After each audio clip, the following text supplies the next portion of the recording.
How Bleeding Kansas Led to the Civil War. Violent clashes in Kansas and beyond over whether or not to allow slavery in the new territory deepened divisions ahead of the American Civil War. Should Kansas be admitted into the Union as a free state or a slave state? That's the question settlers faced in a vote following the Kansas-Nebraska Act of 1854. The vote over the status of the new territory caused both opponents and supporters of slavery to descend upon the region to sway the decision.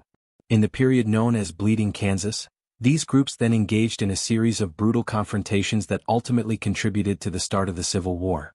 Bleeding Kansas really radicalizes white Northerners and white Southerners against each other in the 1850s and causes them to distrust the other side, says Nicole Etcheson, author of Bleeding Kansas, Contested Liberty in the Civil War Era and a history professor at Ball State University.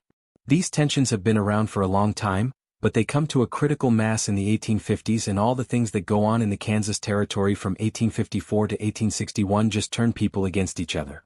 Kansas-Nebraska Act repeals Missouri Compromise. The Kansas-Nebraska Act, formerly known as an Act to Organize the Territories of Nebraska and Kansas, repealed the Missouri Compromise of 1820, which had banned slavery north of the 3630-foot latitude in the Louisiana territories, with the exception of Missouri. Introduced in January 1854 by Senator Stephen Douglas of Illinois, the Kansas-Nebraska Act gave both of the new states the right to decide whether or not to permit slavery when it joined the Union. This choice reignited the dispute about the fate of slavery in the United States. Douglas was a champion of manifest destiny, or the belief that God had willed the United States toward rapid expansion, even if doing so drove indigenous groups from their homelands. After sawmill operator James W. Marshall found gold in California, interest in westward expansion intensified, with plans for a transcontinental railroad from east to west. Douglas wanted Chicago to be the home of the Eastern Terminal, but for that to happen, the Nebraska Territory had to be organized. Needing the Southern vote to achieve his goal, Douglas presented the Kansas-Nebraska Act, which passed on May 30, 1854.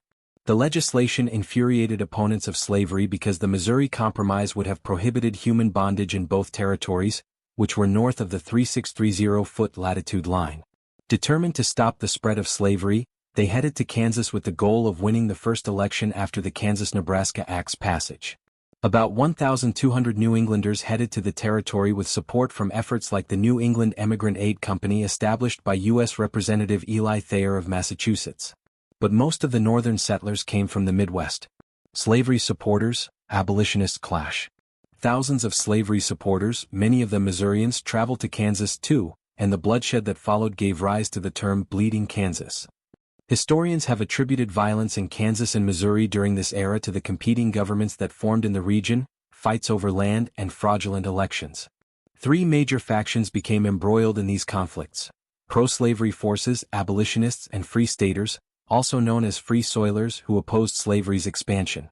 At the same time that white Southerners are coming out to make Kansas a slave state, some of those people are slaveholders themselves, says Kristen Epps, an associate professor of history at Kansas State University and editor of Kansas History, a journal of the Central Plains. So you have enslaved African Americans coming out as well. Of course they're wanting freedom, right? They don't want to spread slavery, they don't want to be enslaved themselves and have their children be enslaved. Thousands of pro-slavery settlers, known as border ruffians because so many streamed in from neighboring Missouri, voted in a pro-slavery congressional delegate in November 1854. Registered voters accounted for just half the ballots. When another election took place in March 1855 to select members of the territorial legislature, the ruffians once again triumphed. That time around, registered voters cast fewer than half the ballots. The elections were a mess, Etcheson says. There was real election fraud in Kansas in 1854 up through like 1858 in these territorial elections. The Missourians came over into Kansas and they voted. The census, they'd done a count in early 1855, they knew how many people were in Kansas territory. They knew that there were less than 3,000 adult white men eligible to vote in the territory, but the slavery candidates win with twice as many votes possible. With Kansas in their control, the pro-slavery state legislature implemented laws that imposed stringent penalties for individuals who spoke out against slaveholding, including hard labor or death for anyone who helped enslaved fugitives. In response to these laws, the Northerners established a free state legislature in Topeka, resulting in Kansas housing two competing governments. President Franklin Pierce only acknowledged the fraudulent pro-slavery government. Although Kansas became the national epicenter of the slavery question, most settlers cared more about land ownership than the issue of human bondage. Free soilers are looking to limit slavery's expansion, not necessarily for moral or ethical reasons, but really more as a way to limit competition from free black labor and from slave labor, Epps says. Dueling governments. As the Free Staters, abolitionists and pro-slavery forces fought for control of Kansas, more outbreaks of violence occurred, including shootouts between the factions, guerrilla warfare and the imprisonment of Free Staters by the federal government, Etcheson says. These incidents prompted a congressional committee in April 1856 to head to the new home of the pro-slavery government in Lecompton, Kansas. The committee found evidence of widespread election fraud in the territory and determined that most settlers supported a free Kansas. The federal government, however, ignored these findings and violence continued. After pro-slavery forces burned the Free State Hotel in Lawrence on May 21, 1856, among other offenses, abolitionist John Brown and his 4 sons infamously massacred 5 slavery supporters at Pottawatomie Creek. John Brown is not a typical Free Stater, Etcheson says. He shows up in Kansas late. He doesn't participate in creating the Free State movement. He is not part of this extra-legal government. He doesn't much believe in voting anyway. He's a loose cannon. Free State leaders such as Charles Robinson, an abolitionist and Massachusetts doctor who settled in Kansas, feared the use of violence among his faction would lead the federal government to squash the movement, so Free Staters initially tried to engage in nonviolent resistance, according to Etcheson. Brown did not represent this ideology with his egregious acts of violence. Even Congress was not spared from the viciousness associated with Bleeding Kansas. After giving a speech called "The Crime Against Kansas," that called out pro-slavery senators, including Andrew Butler of South Carolina, Senator Charles Sumner of Massachusetts was savagely caned by Butler's nephew on May 22, 1856. It takes him a while to recover and he's not quite himself for a few years after that, Epps says. What he lacked in knowledge of military art and science, he made up for with tenacity and grit. In the summer of 1856, more violence erupted when roughly 30 slavery supporters settled near Fort Scott. These settlers arrived from South Carolina with purported help from the Southern Emigrant Aid Society and were thought to belong to the Dark Lantern Societies. These groups were notorious for tormenting Free Staters to get them to leave Kansas. When John W. Geary became the new territorial governor in September 1856, outbreaks of brutality in Kansas finally waned. John Geary had been mayor of San Francisco during the Gold Rush, Etcheson said. He's this big, tough guy and he is sent out explicitly with instructions to restore order in Kansas.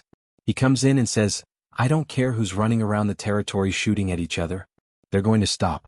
I don't care if they're pro-slavery. I don't care if they're Free State." Because Geary was impartial, Etcheson says, the army trusted him and worked to drive out bands of armed vigilantes from the territory, including John Brown, who went on to raid the U.S. arsenal at Harper's Ferry, Virginia, with the aim of starting a slave rebellion in the South.